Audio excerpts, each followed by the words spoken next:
হায় হায়, এ আমি কি শুনলাম?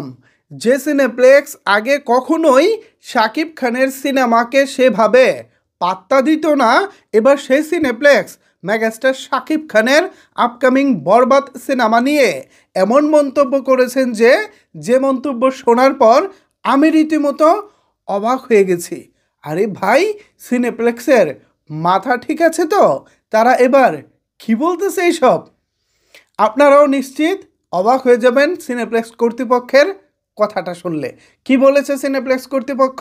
চলেন বিস্তারিত আলোচনা করি আজকের এই ভিডিওতে। আপনাদের সাথে রয়েছি আমি, ওয়াসিম। ভিউয়ার্স, এদিকে দেখুন একটি লাইক বাটন রয়েছে, একটি লাইক দিয়ে তারপর মনোযোগ সহকারে ভিডিওটি দেখতে থাকুন এবং শেষে গিয়ে অবশ্যই আপনারা আপনাদের মূল্যবান মতামত জানিয়ে যাবেন কিন্তু। তো চলেন এবার মূল বিষয়ে আলোচনা করা যাক।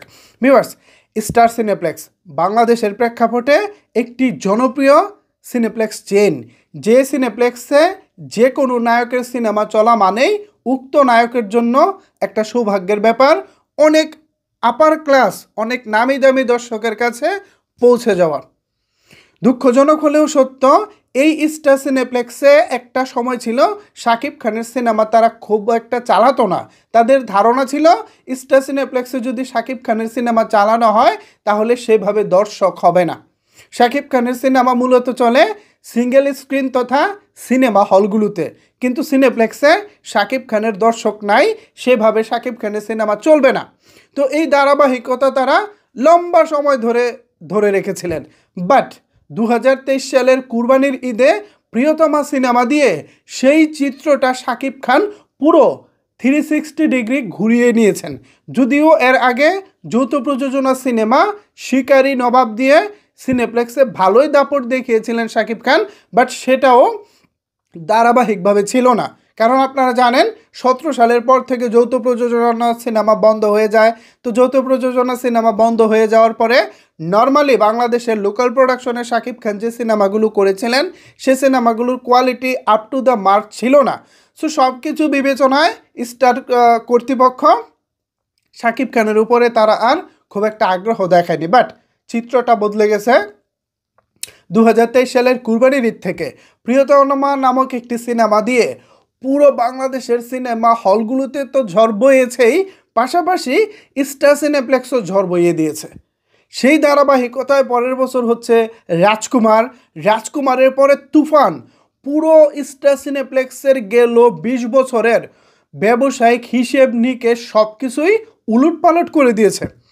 স্টার সিনেপ্লেক্সে এখনও পর্যন্ত সর্বোচ্চ আয়কারী সিনেমার নাম এখন তুফান। সো স্বভাবতই স্টার সিনেপ্লেক্সের শাকিব খানের প্রতি আলাদা একটা চাহিদা বেড়েছে, আলাদা একটা চাহিদা তৈরি হয়েছে।